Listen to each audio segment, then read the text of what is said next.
दिल्ली के ओल्ड राजेंद्र नगर में Rouse coaching centre मौत का सेंटर बन गया।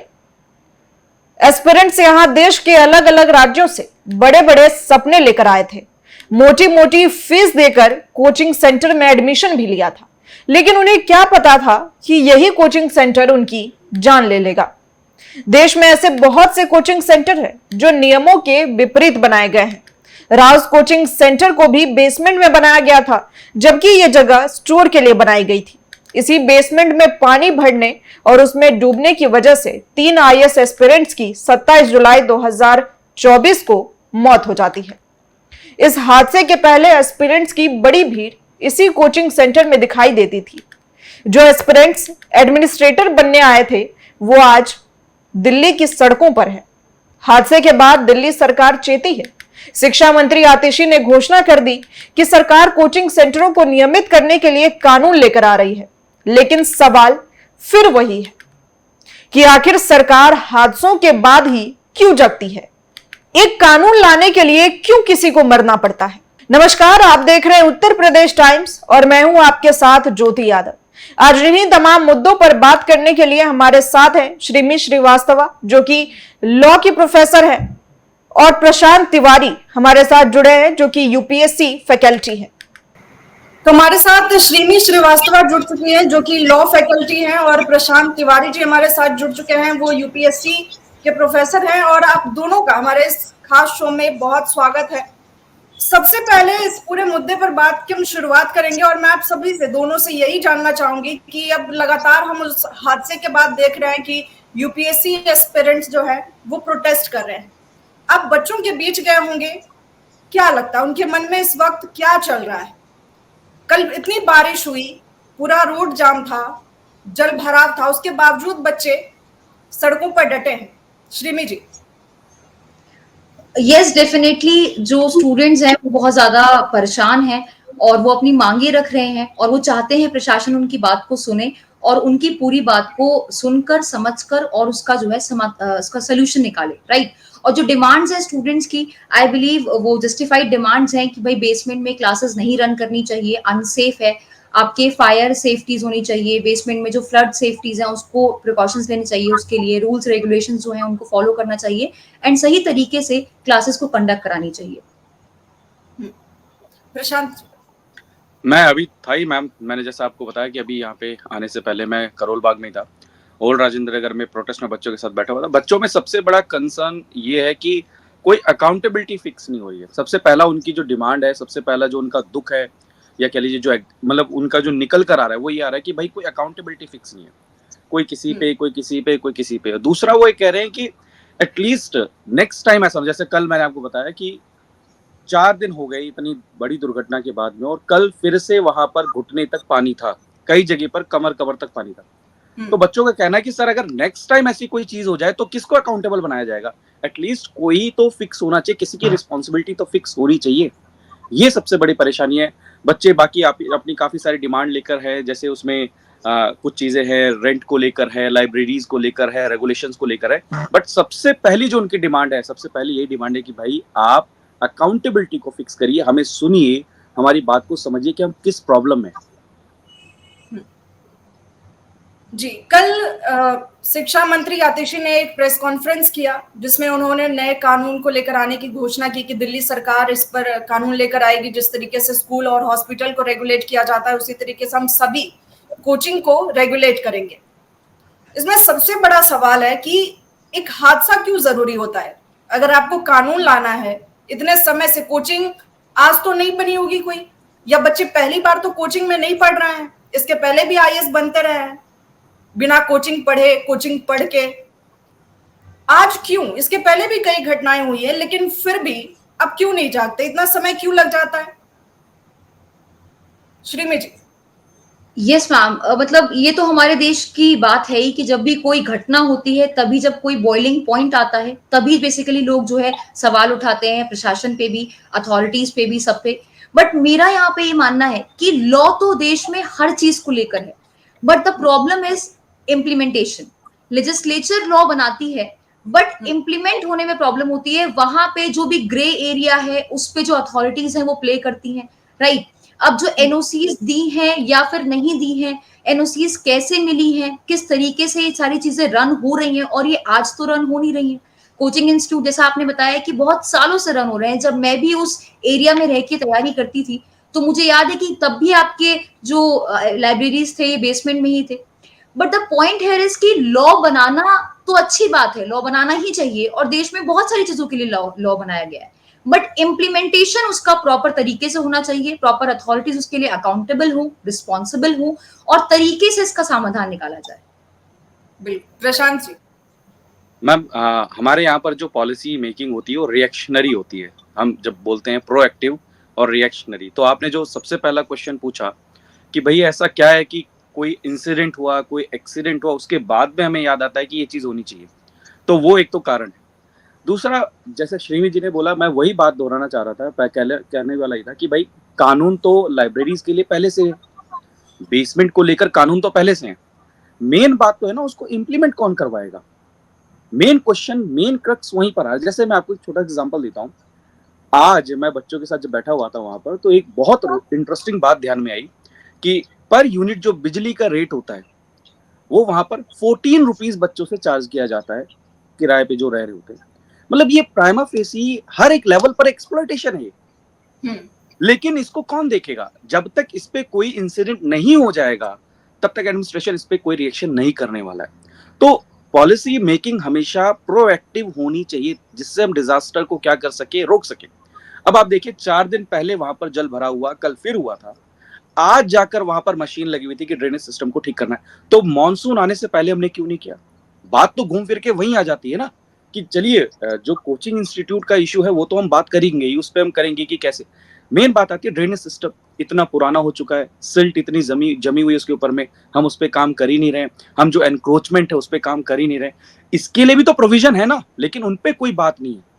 तो लॉ बनना चाहिए, जैसे मैंने बोला लॉ बनना चाहिए, लॉ अच्छी चीज है। मैं तो बल्कि सजेशन देता हूँ कि भाई कहीं एक जगह आप करिए, वहां पर इंस्टीट्यूट्स को ओपन करिए, उनको रेगुलेट करिए, ओपन एरिया में करिए।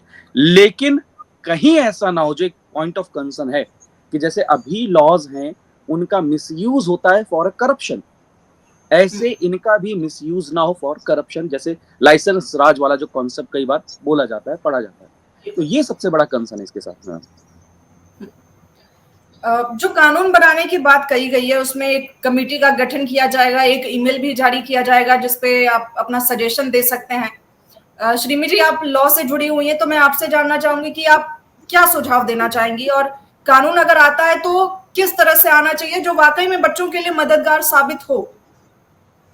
जैसे स्टूडेंट्स को एक्सप्लॉइट किया जा रहा है लैंडलॉर्ड द्वारा, ठीक है, वहां पे स्टूडेंट्स बाहर अलग अलग जगह से दिल्ली कोचिंग में आते हैं पढ़ने, उनको एक्सप्लॉइट किया जा रहा है। जैसे सर ने बताया कि उनसे ज्यादा इलेक्ट्रिसिटी चार्जेस लिए जा रहे हैं पर यूनिट, तो इसको रेगुलेट करना चाहिए। लॉ की जो बात करी थी अभी हमारे कैबिनेट मिनिस्टर जी ने कि हम जो है कोचिंग सेंटर को रेगुलेट करने के लिए लॉ लाएंगे, तो इससे पहले भी इसी ईयर शुरुआती दौरान, मतलब जनवरी फरवरी के बीच में एक गाइडलाइंस आई थी गवर्नमेंट की तरफ से कि भाई कोचिंग की ये गाइडलाइंस है जो कोचिंग सेंटर्स को फॉलो करनी चाहिए, लाइक कि आपको प्रॉपर फायर सेफ्टी लेनी, मेजर्स लेने हैं, आपको प्रॉपर तरीके से हर चीज एक सिस्टमैटिक तरीके से रहनी है।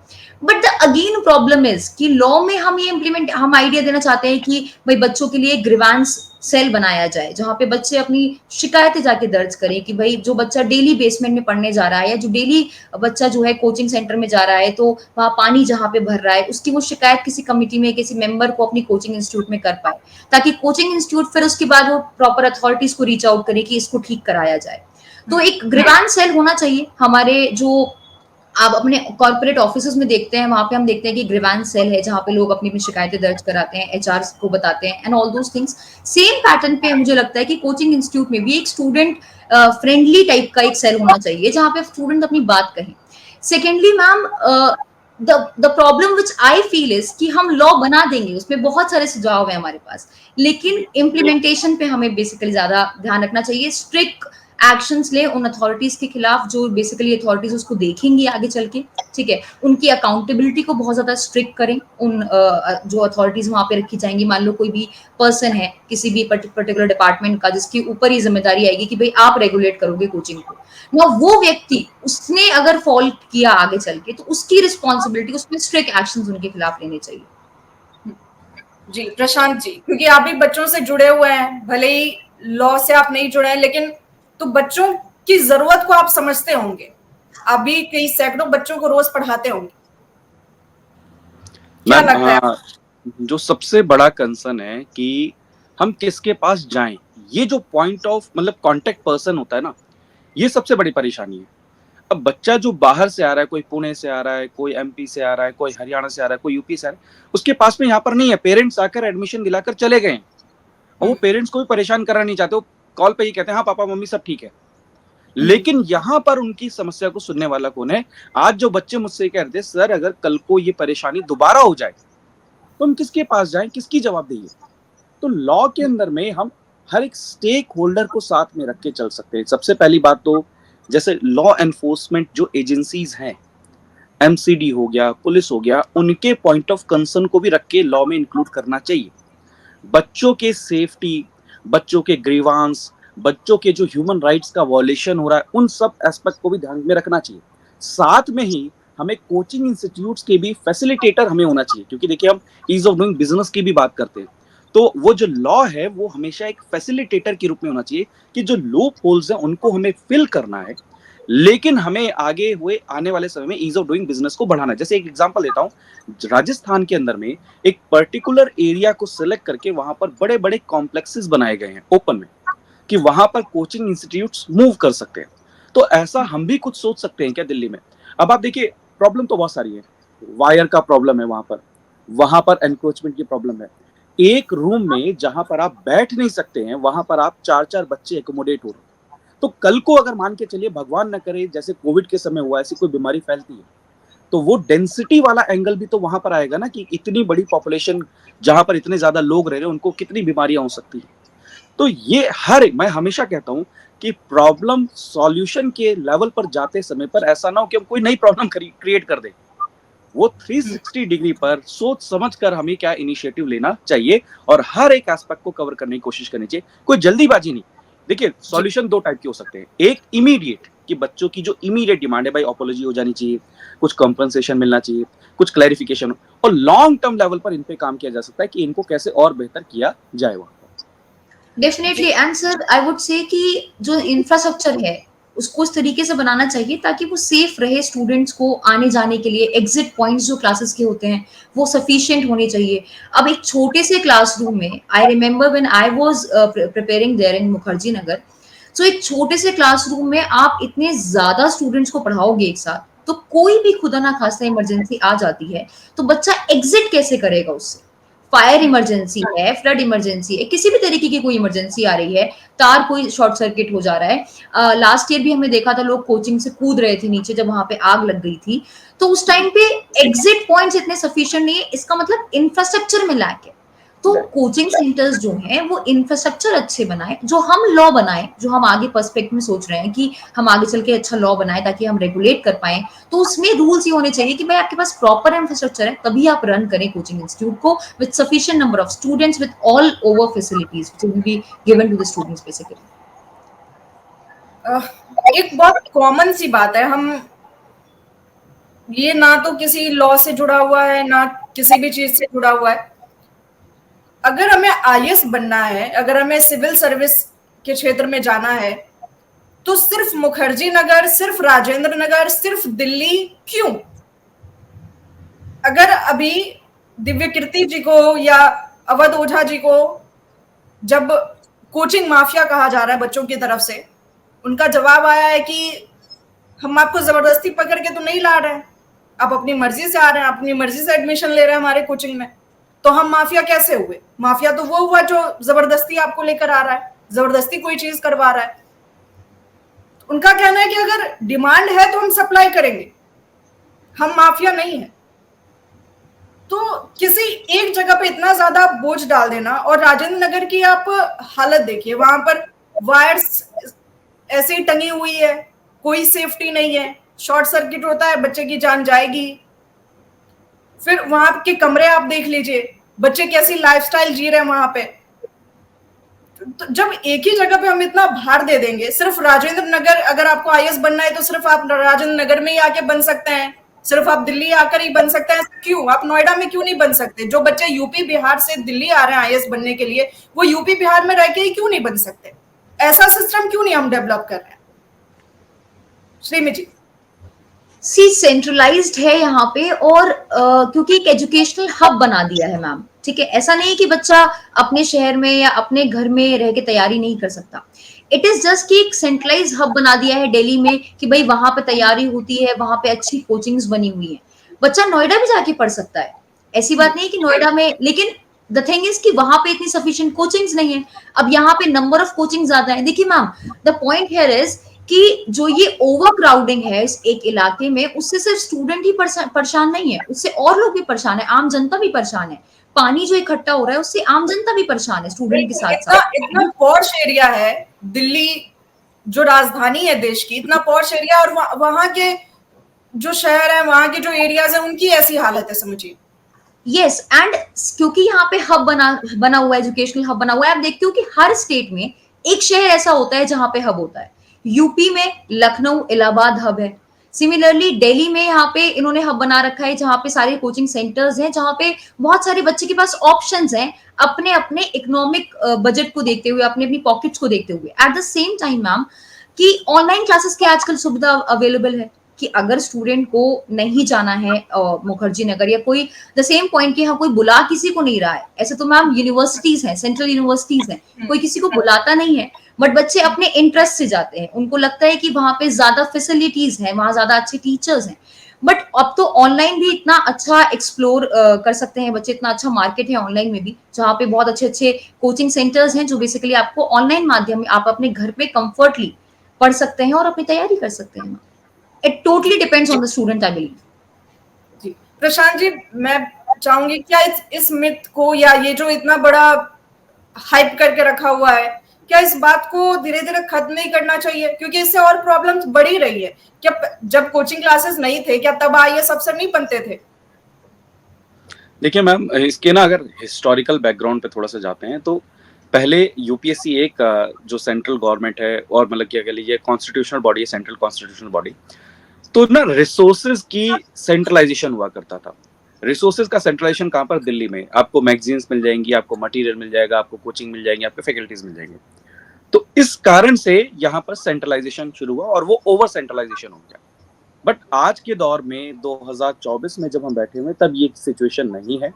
अब सही मायने में जो इंफॉर्मेशन है वो डेमोक्रेटाइज हो चुकी है आपके मोबाइल पर इस समय। तो बल्कि इंफॉर्मेशन ही इंफॉर्मेशन ओवरलोड है, आपको उसमें छांटना पड़ेगा कि मुझे क्या चाहिए क्या नहीं। तो लोग यहाँ पर इंफॉर्मेशन नहीं है किसी रीजन में, या मान लीजिए कहीं पर कोचिंग में, इस कारण से नहीं आ रहे।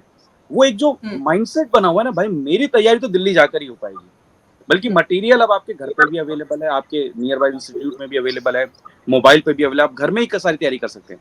बट वो जो मिथ बना, भाई दिल्ली से ही निकलते हैं सारे के सारे, वो वर्ड यूज किया जाता है, दिल्ली तो भाई फैक्ट्री है। मैं कहीं बाहर गया तो मुझसे कहते हैं कहाँ से हो, मैंने कहा जी मैं दिल्ली में रहता हूँ। ओ हो, वो जो मुखर्जी नगर, मतलब आप सोचिए कि केरल में मुखर्जी नगर, दिल्ली का एक ही एरिया फेमस है मुखर्जी नगर और करोल बाग।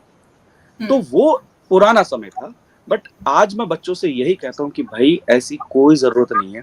देखिए दो चीज होती है मैम, आज मैं इस चीज पे भी बात कर रहा था कि एक होता है बाय चॉइस, कि मेरे पास में चॉइस है, मैं ऑनलाइन भी जाना चाहता हूँ, ऑफलाइन भी जा सकता हूँ। बट ऑफलाइन की क्वालिटी आप अगर इतनी डिग्रेड कर देंगे due to infrastructure, due to facilities, कि उसको और कोई ऑप्शन ही नहीं ऑनलाइन जाना पड़े, ये भी ठीक नहीं है। उसके पास में दोनों ऑप्शंस होने चाहिए। भाई आपके पास में ऑनलाइन तैयारी है, आपने सब कुछ कर लिया, कॉस्ट बेनिफिट एनालिसिस कर लिया, उसके बाद भी आपको लगता है कि मुझे ऑफलाइन जाना है, भाई जाओ, आपकी मर्जी है। लेकिन अगर ये हो कि भाई ऑफलाइन में तो मुखर्जी नगर में ये हाल हो गया, ओआरएन में ये हाल हो गया कि रहने लायक नहीं बचा, इस कारण से भाई मन मार के मुझे ऑनलाइन करना है, ये भी ठीक नहीं है अल्टीमेटली। तो ये मिथ है मैम। फर्स्ट चीज तो कि दिल्ली आकर ही तैयारी होगी, ऐसा नहीं होता, घर से भी तैयारी होती है। मैं दिल्ली रहकर मैं कुछ महीने रहा हूँ करोल बाग में, उसके बाद मैंने यहाँ से दूसरी जगह से तैयारी शुरू करी है। तो ऐसा नहीं है कि भाई आपको करोल बाग ही रहना है या मुखर्जी नगर ही रहना है, बिल्कुल गलत है। आप खुद से तैयारी कर सकते हैं। हाँ, एक बेहतर गाइडेंस की जरूरत होती है, वो गाइडेंस आपको ऑनलाइन किसी से भी मिल सकती है। आपके बड़े भाई हो सकते हैं, आपके फ्रेंडली में हो सकते हैं, किसी इंस्टीट्यूट के कोई मेंटर हो सकते हैं, वो गाइड कर सकते हैं। लेकिन दिल्ली आना ये चीज ऐसा नहीं है। लेकिन अगर आप आना चाहते हैं तो नहीं आना, ये भी ऐसी कोई चीज नहीं है, ये भी चीज क्लियर है। कि भाई आप अकेले नहीं हो, हम सब अवेलेबल हैं यहाँ पर। ये भी चीज मत सोचो कि क्या नाम है आप आ जाओगे क्या, भाई आपके बड़े भाई बहन हैं यहाँ पर, टेंशन मत लो। आना चाहते हो तो आओ, लेकिन कोई फोर्स नहीं है कि भाई वहां तैयारी नहीं होगी, वहां भी तैयारी हो सकती है, एक बार सोच लो पहले। आने की जरूरत ऐसा नहीं है कि आना ही आना है। बिल्कुल, क्योंकि इतना प्रेशर लेकर आप आएंगे, ऐसी लाइफस्टाइल जिएंगे, फिर अगर आप फिर यही सब चीजों से ना कंपटीशन हम इतना बढ़ा देते हैं कि नेचर से कोई चीज हम होने ही नहीं देते। हम इतना ज्यादा पुश करते हैं, इतना ज्यादा पुश करते हैं, एक दिन ब्लास्ट हो जाता है। अगर आप 100 लोगों को ये मैम छोटी सी बात है, जैसे आप तैयारी तो ऑनलाइन कर सकते हैं, वही क्वालिटी सब कुछ, लेकिन आपने ठान लिया नहीं मुझे ऑफलाइन जाना। आप ये तो देखो आपके पेरेंट्स को कितना स्ट्रगल करना पड़ रहा है, कितना फंड इकट्ठा करना पड़ रहा है। अब ऑफलाइन आ जाना या अकेले रहना वहीं तक सीमित, आपको इमोशनल सपोर्ट की भी जरूरत होगी। यूपीएससी का एग्जाम सिर्फ 6 महीने का 1 महीने का नहीं है, 1.5 साल लगेंगे उसके अंदर में, 2 साल लगेगा, अगर एक बार मिस कर गए तो 2 साल 3 साल भी लग सकते हैं। तो भाई उसमें इमोशनल सपोर्ट भी चाहिए, आपको फाइनेंशियल बैकग्राउंड भी अपना देखना पड़ेगा, फैमिली का बैकग्राउंड देखना पड़ेगा। तो मैं इसीलिए कहता हूँ कि ट्रूली अब इंफॉर्मेशन हर जगह पर अवेलेबल है भाई। मेरे स्टूडेंट सिक्किम से लेकर अरुणाचल प्रदेश से लेकर केरल हर जगह अवेलेबल है, वहां से कर रहे हैं तैयारी।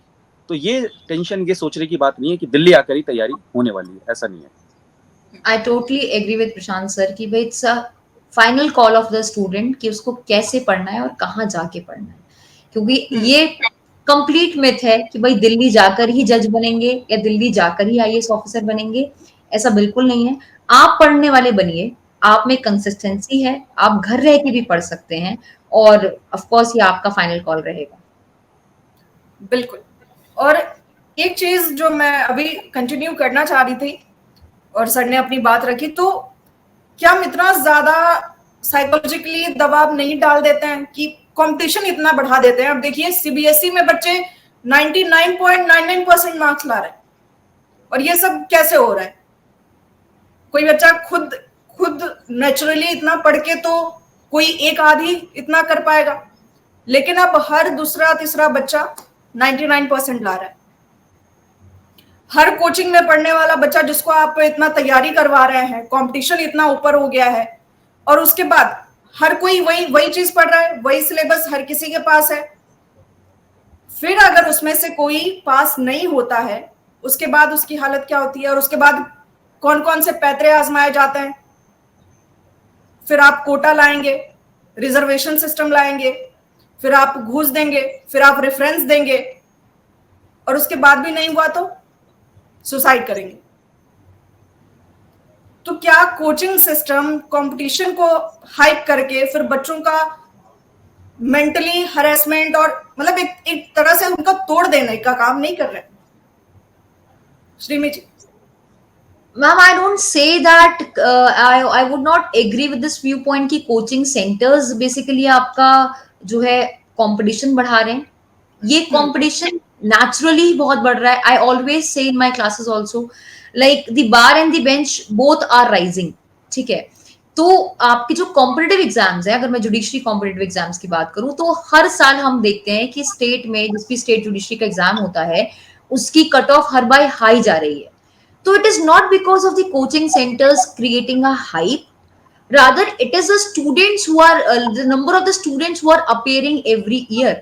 Now I have like recently met 2-3 students of mine who have done their BTech and they have come into law. BTech की डिग्री करने के बाद इंजीनियर होने के बावजूद वो लॉ में आए हैं because they wanted to go for pursue for judicial officer, they wanted to become judicial officer, they wanted to pursue the law career ahead. So I would not say this कि coaching institutes hype बना रहे हैं. I will not agree with that. It is the students, it is the number of applicants who have been increased because of which competition has been increased. पर हर किसी का जो stamina है वो बराबर होते जा रहा है। अगर आप दो लोगों का एग्जाम्पल मैं दे दूं, तो कोई जो गांव में रहकर तैयारी कर रहा है और जो किसी बड़े कोचिंग इंस्टीट्यूट में रहकर तैयारी कर रहा है, उन दोनों का अगर आप कंपटीशन करवाए, उसमें से कोई कोचिंग इंस्टीट्यूट वाला पास हो गया और जो उतनी अच्छी तैयारी जिसकी नहीं हो पाई है, तो उसको समझ में आएगा कि हाँ मैंने इतनी अच्छी तैयारी नहीं की थी। पर दोनों ही बच्चे सेम जगह से सेम सिलेबस सेम तैयारी कर रहे हैं, लेकिन फिर भी उसमें से किसी एक का सिलेक्शन होता है, किसी एक का नहीं होता है।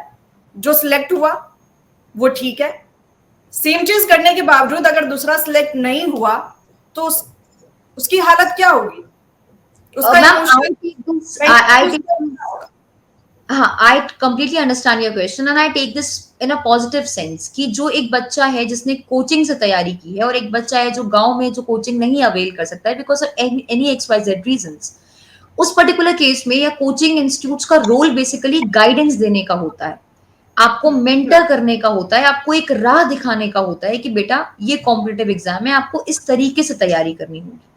अब मैम ये तो ऑब्वियस सी बात है, जो बच्चा खुद से सेल्फ स्टडी कर रहा है उसको बहुत सेल्फ डाउट्स आएंगे कि मैं सही तैयारी कर रहा हूँ या फिर नहीं कर रहा हूँ, एंड वो चीज जो है वो उसको जो एक मेंटरिंग की रिक्वायरमेंट है वो नहीं मिलेगी, उसको खुद से ही प्रैक्टिस करना पड़ेगा। वो भी सक्सीड करेगा मैम, वो डेफिनेटली सक्सीड करेगा जो घर से मेहनत करके तैयारी कर रहा है, खुद से तैयारी कर रहा है, बट उसको टाइम लगेगा।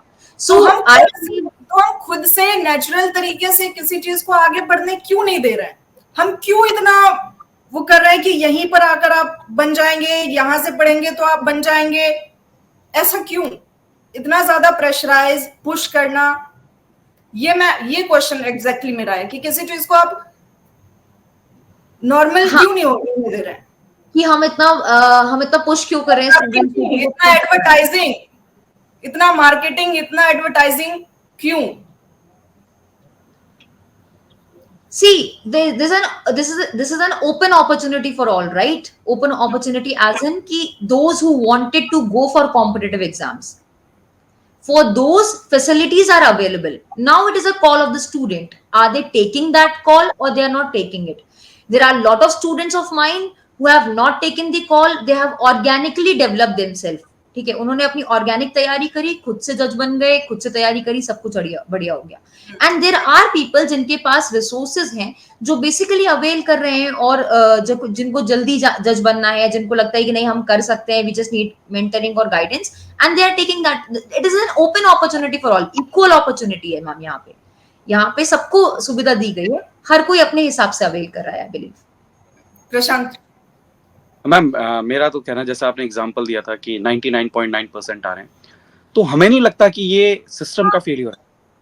हम ऐसा क्वेश्चन, ऐसा सिलेबस नहीं डिसाइड कर पा रहे हैं कि बच्चा रटकर चला जा रहा है और उसको 99.9% थ्योरी में कैसे 100% आ सकते हैं मार्क्स। ये मेजर क्वेश्चन होना चाहिए। फॉर एग्जांपल, जैसे आपने इंस्टीट्यूट का एग्जांपल दिया, जहां पर भी स्कार्सिटी होगी, रिसोर्सेज की स्कार्सिटी होगी, नंबर ऑफ सीट्स की स्कार्सिटी होगी, हम सबसे ज्यादा यंगेस्ट पॉपुलेशन वाले नेशन है, हम स्पीक पर हैं, तो स्कार्सिटी पे कंपटीशन होना लाजमी है। अब इसका एक बहुत क्लासिक एग्जांपल देता हूं, करप्शन काफी ज्यादा होता है पब्लिक सर्वेंट के अंदर में, तो उसको टेस्ट करने के लिए पर्सन की पर्सनैलिटी को एथिक्स का पेपर यूज किया गया, इंट्रोड्यूस किया गया यूपीएससी में। बट एथिक्स के पेपर में अगर नंबर नहीं आएंगे तो आपकी रैंक नहीं आएगी। So that is why coaching institute editorial article ऐसे लिखने लग गए कि भाई ये चीजें आप करिए, एथिक्स में पास हो जाएंगे। बल्कि एथिक्स बना किस लिए था? एथिक्स बना था आपको टेस्ट करने के लिए, आपकी इंडिविजुअलिटी को टेस्ट करने के लिए। तो रादर देन सेइंग कि भाई ऐसी चीजें हो रही है, मैं कहूंगा इसमें सबसे ज्यादा जिम्मेदार कौन है? हमारा सिस्टम भी है। जो हम पेपर सेटर या इंस्टीट्यूट की जब हम बात करते हैं, जो बॉडीज हैं, जो कंडक्टिंग ऑर्गेनाइजेशन है, उनकी बात कर रहे हैं। एंड कंपटीशन तो मैम अब रहेगा ही, मतलब मैं प्रैक्टिकली बोलूं आपको, आने वाले 60 साल तक कंपटीशन रहने वाला, क्योंकि यंग पॉपुलेशन है, तभी तो हम पॉपुलेशन कंट्रोल की बात करते हैं। सेकेंड पॉइंट ये आता है कि जो आपने कहा कि भाई बच्चा हताश हो जाता है, मैं हमेशा हर किसी को कहता हूँ भाई इससे आगे भी जिंदगी है, इससे आगे भी लाइफ है। मैं तो कहता हूँ कि जीवन रण में वीर पधारो, मार्ग तुम्हारा मंगलमय हो, गिरी पर चढ़ना गिर कर बढ़ना, तुमसे सब भी अनोखा भय हो, भारत के सौभाग्य विधाता, भारत माँ के अधिकारी, भारत विजय क्षेत्र में आओ प्यारे भारतीय विद्यार्थी। आज मैं एक बच्चे को समझा रहा था कि भाई आप अगर मेहनत करोगे तो लाइफ में एग्जाम निकले ना निकले, आप कुछ ना कुछ जरूर कर ले जाओगे। तो डीमोटिवेट होने की जरूरत नहीं भाई। कंपटीशन था, मुझे किसी ने फोर्स नहीं किया, मैंने अपनी मर्जी से चूज किया, दिया, नहीं हुआ तो दैट्स इट, दूसरा कुछ करेंगे। लेकिन कंपटीशन तो है मैम, कंपटीशन बहुत ज्यादा है और आने वाले समय में कंपटीशन रहेगा, लेकिन इससे हताश होने की जरूरत नहीं है, मेरा ही कहना जी। एक लॉजिकल बात, जब जो आईएएस एस्पिरेंट्स हैं, जब पेपर पास कर लेते हैं, आईएएस बन जाते हैं, उसके बाद 4 कोचिंग की होर्डिंग्स पे उनकी फोटो होती है कि देखिए ये पास हो गए, इन्होंने यहां से पढ़ाई की। 4 जगह से तो पढ़ाई की नहीं होगी, किसी एक जगह से ही पढ़ाई की होगी, लेकिन होर्डिंग 4 होर्डिंग पे उनकी फोटो है, तो तीन पे कैसे फोटो है? पैसे लिए होंगे। मतलब आईएएस बनते ही, पेपर पास करते ही करप्शन शुरू हो जाता है, और वही बच्चे आज करप्शन के लिए उनकी जिम्मेदारियों को बता के आज उनके खिलाफ सड़कों पर खड़े हैं।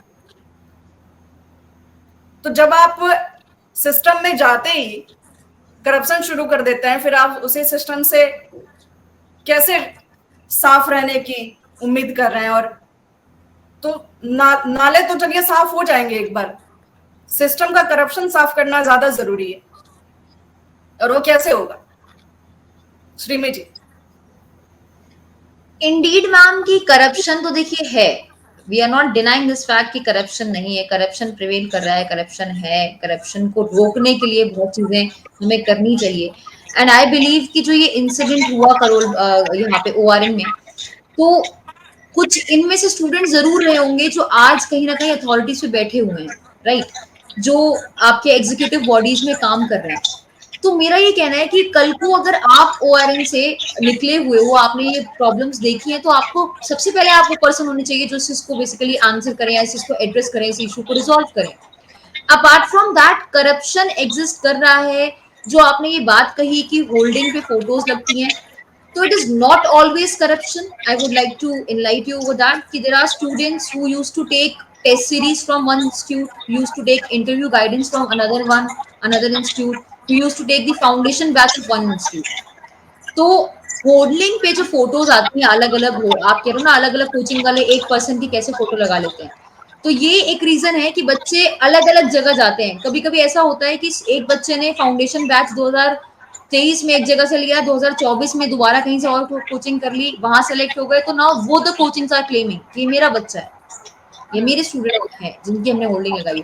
तो it is not always corruption, but again I am not denying this thing कि करप्शन नहीं है। करप्शन तो ऑफ कोर्स मैम हर जगह है, एवरी कॉर्नर आई वुड से। प्रशांत मैम मैं ज्यादा फोकस करता हूँ मॉनेटरी करप्शन से। फर्स्ट प्राइमरी आता है मॉरल करप्शन, कि अगर मैं as a individual UPSC clear करने के बाद में अगर मैं राजी होता हूँ इस बात, जैसा आप कह रहे हैं कि ऐसा होता है, अगर मैं राजी होता हूँ कि हाँ भाई मेरे होर्डिंग लग जानी चाहिए कुछ मॉनेटरी बेनिफिट पर, तो ये मेरा ही मॉरल करप्शन है फर्स्ट इंस्टांस में। अब जैसे मैं आपको बताऊं, आज मैं स्टूडेंट्स के साथ बैठा हुई बात कर रहा था, जो आपने बात बोली कि ये जो अथॉरिटी में बैठे हुए लोग हैं जो हमारी बात को नहीं सुन रहे हैं, हमारे में से निकल कर गए हैं, तो यहीं पर ही तो बात आती है ना कि एम्पैथी वाली। एक होता है सिंपैथी कि भाई मेरे को तुम्हारे चीज से दुख है, लेकिन एक होता है एम्पैथी कि मैं तुम्हारे दुख को समझ रहा हूं, मैं भी इसी चीज से गुजर रहा हूं। वो कहीं ना कहीं हमारे एडमिनिस्ट्रेशन के अंदर में हमें कमी नजर आती है। इसीलिए आप देखेंगे कि कलाम साहब के आप स्टेटमेंट को पढ़ेंगे, एआरसी रिपोर्ट को पढ़ेंगे, तो जिक्र आता है कि ब्यूरोक्रेट्स में, ब्यूरोक्रेसी में जो हम पुलिस रिफॉर्म की बात क्यों करते हैं, क्योंकि हम कहते हैं कि एम्पैथी की जरूरत है।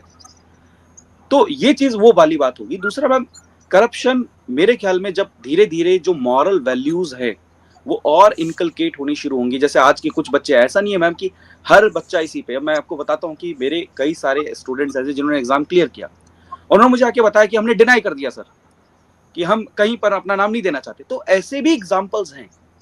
अगर कुछ एग्जाम्पल्स ऐसे हैं कि वो अपना नाम दे रहे हैं कि हमें यहाँ या करिए, तो कुछ ऐसे भी एग्जाम्पल है जो वो डिनाई कर रहे हैं। एक स्टूडेंट का मेरे पास फोन आया कि सर मैं क्या करूं, मैंने कहा मना कर दो। तो ये भी चीजें हो रही है, बदलाव आ रहा है धीरे धीरे। आज भी बच्चे मिले थे, काफी सारे बच्चे थे, वो ये कह रहे थे कि सर हमें ये पता चल गया कि हम एडमिनिस्ट्रेशन में जाएंगे तो क्या काम करेंगे। मैंने कहा बहुत बढ़िया, यही आपके लिए केस स्टडी होगी, यही आपकी लाइफ लेसन हो गया। तो बदलाव आएगा धीरे धीरे, और इन्हीं चीजों को रोकने के लिए शायद गवर्नमेंट लेजिस्लेशन और सब चीजें, गाइडलाइंस, रूल्स वगैरह लाती रहती है, जिससे इन सब चीजों को रोका जा सके। अभी इस हादसे को 6-7 दिन हो गए और लगातार बच्चे प्रोटेस्ट कर रहे हैं। कानून बनाने की बात सामने आ गई है, जल्दी कानून लेके आएंगे, लेकिन आपको क्या लगता है ये प्रोटेस्ट कब खत्म होगा और कानून कब तक आएगा? सी प्रोटेस्ट जो चल रहा है आपका इतने दिनों से, प्रोटेस्ट चाहे कोई भी हो ma'am, it ends, right, it dies slowly and gradually it dies. It will not remain the same as it was in the first day, at the first day.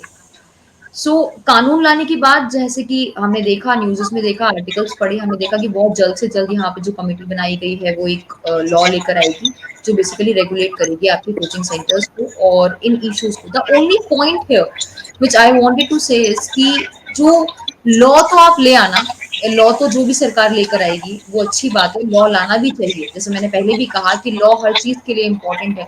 Law से हम अपनी सोसाइटी को govern कर पाते हैं, control कर पाते हैं, चला पाते हैं सही तरीके से, बट उसके इम्प्लीमेंटेशन पे ध्यान देना ज्यादा जरूरी है। सो वी एक्सपेक्ट कि गवर्नमेंट जल्द से जल्द लेकर आएगी आपका ये लॉ, जिससे हम इन सारी सिचुएशंस को आगे प्रिवेंट कर पाएंगे और आगे इन हादसों को रोक पाएंगे। मैम प्रोटेस्ट का तो जैसे कि मैं आपको बताऊं कि कुछ शॉर्ट टर्म इमीडिएट डिमांड है बच्चों की, वो अगर फुलफिल हो जाएंगी तो बच्चों का कहना है कि हमें पता है कि बड़ी चीजों को करने में लॉन्ग टर्म टाइम लगेगा, तो प्रोटेस्ट तो एंड हो जाएगा अगर वो शॉर्ट टर्म डिमांड्स को मान लिया जाए। आज भी मैं काफी समय तक बच्चों के साथ में जो लीडर है उनके साथ में बैठा था। दूसरी बात आती है लॉ की। इसमें मैं थोड़ा सा डिफर करता हूं कि लॉ लाने में जल्दीबाजी नहीं होनी चाहिए। एक लेजिस्लेटिव प्रोसेस होता है, एक डेलिब्रेशन होता है, उसकी स्क्रूटनाइजेशन होना चाहिए, उस पर डिबेट होना चाहिए, उस पर डिस्कशन होना चाहिए कि इसके क्या क्या नेगेटिव एस्पेक्ट हो सकते हैं, और उसके रिफाइनमेंट के बाद में एक foolproof 360 multi stakeholder law आना चाहिए जो अल्टीमेटली हर एक एस्पेक्ट को कवर करे, रादर देन फिक्सिंग कि भाई एक कहीं पर छत पे छेद है, जल्दी से क्या करते हैं उस पर पुताई कर देते हैं, कंप्लीट हो जाएगा। हमें उसकी पूरी वाटर प्रूफिंग करनी पड़ेगी कि फर्दर फ्यूचर में ऐसे इंसिडेंट ना हो। दैट इज वाई आपको थोड़ा समय लगने दीजिए, लेकिन एक foolproof multi stakeholder हमें कानून लेकर आना चाहिए जो कम से कम किसी नेगेटिव एस्पेक्ट में जाए, रादर देन ज्यादा से ज्यादा पॉजिटिव एस्पेक्ट को कंप्लीट करे, उसको केटर करे। लॉ आने से एक चीज तो होगा, जो भी हम ढूंढ रहे हैं पोस्टर लेकर प्रोटेस्ट कर रहे हैं कि इसका जिम्मेदार कौन है। लॉ आने के बाद शायद एक नाम रहेगा जिसे हमें पता होगा कि अगर ऐसे हादसे होते हैं तो हमें किसे जिम्मेदार ठहराना है, किसके पास जाना है, किसके पास कंप्लेंट करना है, कौन इसका हल निकालेगा। पोस्टर लेकर कि ऐसा क्यों हुआ, एटलीस्ट अकाउंटेबिलिटी फिक्स हो पाएगी। डेफिनेटली। आप कोई सजेशन देना चाह रहे हैं बच्चों के लिए श्रीमी जी? आखिरी सवाल। आई वुड से दैट मतलब मेरी रिक्वेस्ट है कि जो स्टूडेंट्स की डिमांड है वो पूरी हो जाए। आई रियली वांटेड कि स्टूडेंट्स के जो भी जो लेजिट डिमांड्स हैं उनको पूरा किया जाए। और of course it is a sad state of affair that we lost 3 aspirants from ORN and the only thing is, जैसे कि प्रशांत सर ने कहा कि हमें टाइम लगे कोई बात नहीं, बट हम एक ऐसा लॉ ला पाएं जिससे हम स्टूडेंट्स को अश्योर कर सके कि आपकी लाइफ यहाँ पे सेफ है, आप सिक्योर हैं और आपको आगे चल के ऐसी दिक्कतें फेस नहीं करनी पड़ेंगी। जी प्रशांत। मेरा सजेशन बच्चों को ये है, भाई परेशान होने की जरूरत नहीं है, आप अपने हक के लिए लड़ रहे हैं, अच्छी बात है, आप लड़िए, अपना भी ध्यान रखिए। बहुत से बच्चों ने खाना नहीं खाया हुआ था, उनको बैठाकर मैंने स्पेशली लेकर गया कि भाई खाना खाओ सारे के सारे, अपना भी ध्यान रखिए। और लास्ट, अपना ध्यान रखिए, मन का ध्यान रखिए, तन से स्वस्थ रहिए, सारी चीजें हो जाएंगी। आप चाहे तो जीवन में कुछ भी अचीव कर सकते हैं, ये परेशान होने की जरूरत नहीं है कि अब क्या होगा, आप बहुत कुछ अच्छा करने वाले हैं। मेरी शुभकामनाएं। प्लस में मैं हमेशा से ही कहता हूँ कि जो 3 लाइफ गई हैं वो हमारे लिए नंबर है, हम गिनती कर रहे 3, लेकिन जिनके लिए गए उनका परिवार चला गया, उनका जीवन चला गया, उनके लिए पूरा घर चला गया, लाइफ चली गई। तो उस चीज को ध्यान में रखना है कि आगे जाके हम कभी एडमिनिस्ट्रेटर अगर बनते हैं तो हमारे से ऐसी गलतियां ना हो जिसके खामियाजा समाज में किसी को भुगतना पड़े। ये चीज भी हम लेकर आगे चले और मेहनत करनी है आगे जाके, और इसको एक इंस्पिरेशन लेना है कि हाँ, इस चीज को ठीक करने के लिए मुझे आगे पढ़ना है, तो और पढ़ना है और मेहनत करनी है और आगे जाना है। ये मेरी शुभकामना है सभी। बिल्कुल। और ये जो हम प्रोटेस्ट देख रहे हैं, तो कम से कम इस बात से तो खुद को मोटिवेट करना चाहिए कि हमने अपने साथी को खोने के बाद इतनी जद्दोजहद की कि अब प्रशासन हमें सुन रहा है, कानून लाने की बात कही गई है, तो ये भी आपकी बड़ी सफलता है। और आप ऐसे ही, आप जब IAS नहीं बने हैं तब आप सिस्टम में इतना बड़ा बदलाव ला रहे हैं कि आपको सुनकर कानून लाने की बात कही जा रही है। जब आप वाकई में उस पोस्ट पर होंगे तो आप काफी कुछ कर सकते हैं, और आपको सोचना है कि आपको अच्छा करना है या बुरा करना है, कर तो आप बहुत कुछ सकते हैं। डेफिनेटली मैम, जैसा कि प्रशांत सर ने कहा कि ये हमें एक हमारे लिए लेसन है कि हम जब आगे चल के उस कुर्सी पे बैठे, जिस भी कुर्सी पे जो बेसिकली एग्जीक्यूट करती है लॉ को, तो उसको ईमानदारी से एग्जीक्यूट करें, ईमानदारी से अपनी ड्यूटीज को डिस्चार्ज करें, और ये हमें एक मोटिवेशन दे कि yes now we have to qualify the exam anyhow. हमारी लाइफ में जब हम तैयारी कर रहे थे तो ये हादसा हुआ था, हमने अपने दोस्त खोए थे, हमने प्रोटेस्ट किया था, और अब हमें ये एक रीजन मिल गया है सारे ही एस्पिरेंट्स को, आई वुड से, कि भाई तैयारी करो, जम के करो, और आईएएस ऑफिसर बन के जितने भी लूप होल्स हैं, जितने भी ये प्रॉब्लम्स हैं, इनको क्योर करो, इनको ठीक करो, और समाज को सुधारो, देश को सुधारो। बिल्कुल, ठीक। बहुत बहुत शुक्रिया श्रीमी जी और प्रशांत जी हमारे साथ जुड़ने के लिए और इस खास बातचीत के लिए। आज के इस शो में फिलहाल के लिए बस इतना ही। अगले हफ्ते फिर आपसे मुलाकात होगी किसी नए विषय और नए गेस्ट के साथ। तब तक के लिए बने रहे हमारे साथ और देखते रहें उत्तर प्रदेश टाइम्स। हम हैं देश के दिल, उत्तर प्रदेश की धड़कन, उत्तर प्रदेश टाइम्स।